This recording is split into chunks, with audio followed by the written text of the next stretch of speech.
Open the app, tap a few times, and 30 minutes later, a stranger hands you a warm bag of food at your door.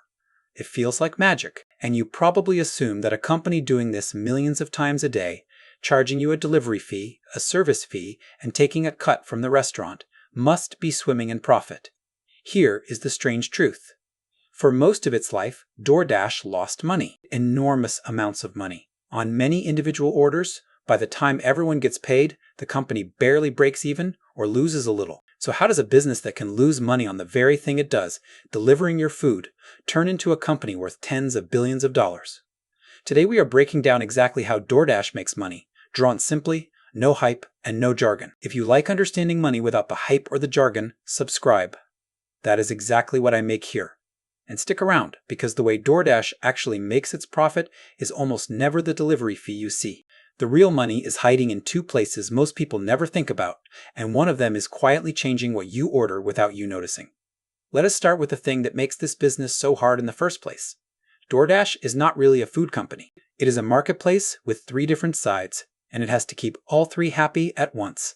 On the first side is you, the customer. You want cheap food, fast, with low fees. On the second side is the restaurant. It wants more orders, but it does not want to hand over a big slice of every sale. On the third side is the driver, the dasher, who wants to get paid well for their time and gas. Now here is the problem. Everything that makes one side happy tends to make another side unhappy. Lower the fees for you, and there is less money to pay the driver. Pay the driver more, and you have to charge you or the restaurant more. Take less from the restaurant, and the whole thing stops making sense. DoorDash sits in the middle of this tug of war, trying to take a small slice while keeping all 3 sides on the platform. So where does the money actually come from? Let us follow a single order. The most important number in this entire business is something called the take rate.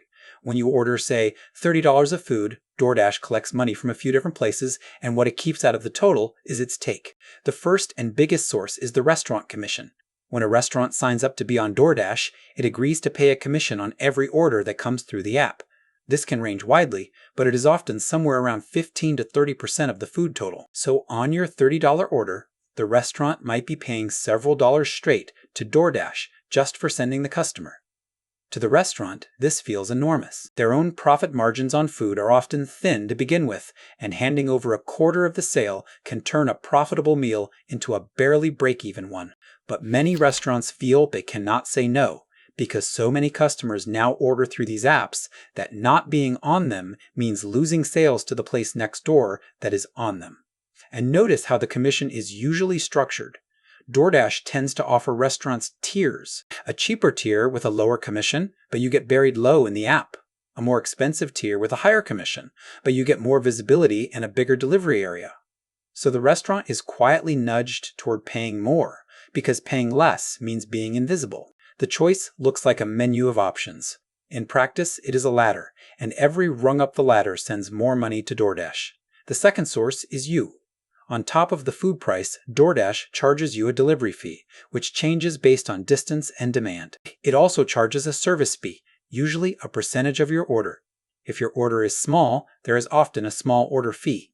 And when lots of people are ordering at once, in bad weather or at peak dinner time, prices quietly surge. Add it all up, and a $30 pile of food can easily cost you $40-something by the time it reaches your door. That gap between the menu price and what you actually pay is where a big part of the money lives. So between the restaurant commission and all your fees, DoorDash is collecting from both ends of the same order. It sounds like a license to print money. And yet, here is the twist that surprises almost everyone. For years, DoorDash was not profitable. It posted huge losses, quarter after quarter. And even now, on a lot of individual orders, the economics are razor thin.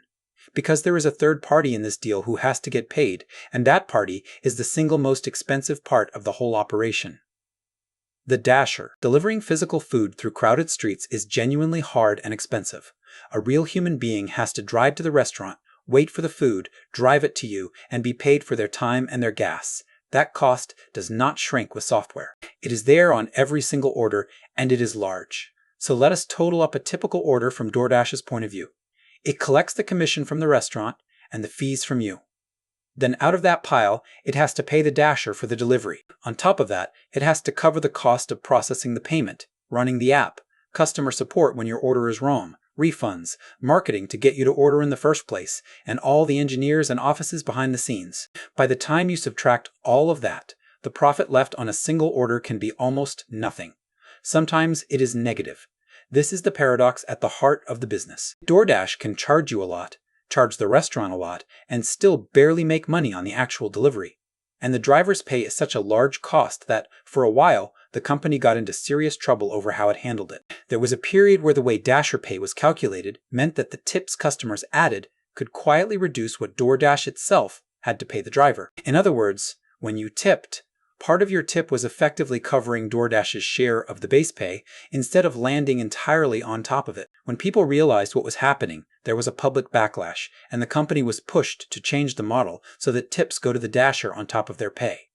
But it tells you something important. The cost of paying drivers is so heavy that it sits right at the center of whether this business can ever make money at all, which raises the obvious question.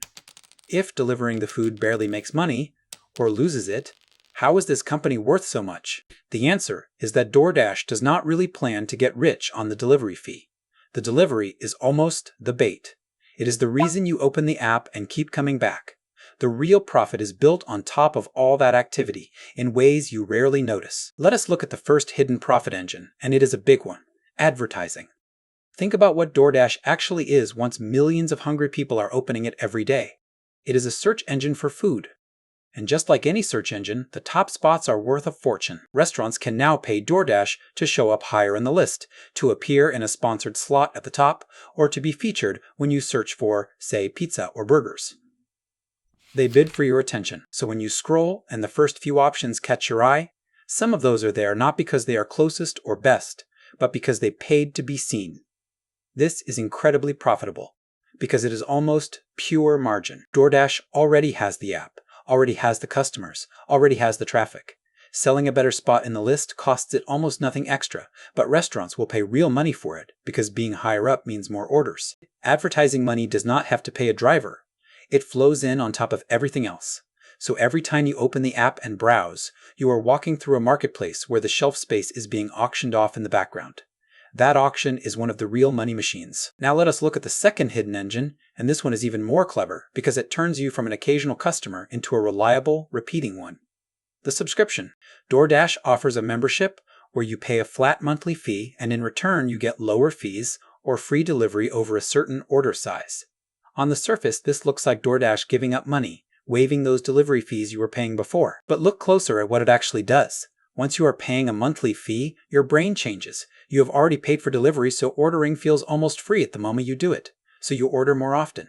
You stop comparing the app to cooking or picking the food up yourself because you are trying to get your money's worth out of the membership. You become a habit. For DoorDash, a subscriber is gold. They order more frequently, more predictably, and they are far less likely to drift over to a competitor because they have already paid to be here.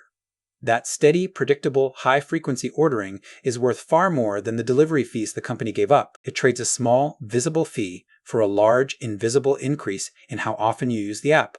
So already, we can see the shape of the real business.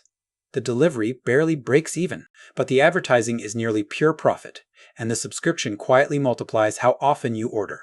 The food is the bait. The money is built on top. But it does not stop there.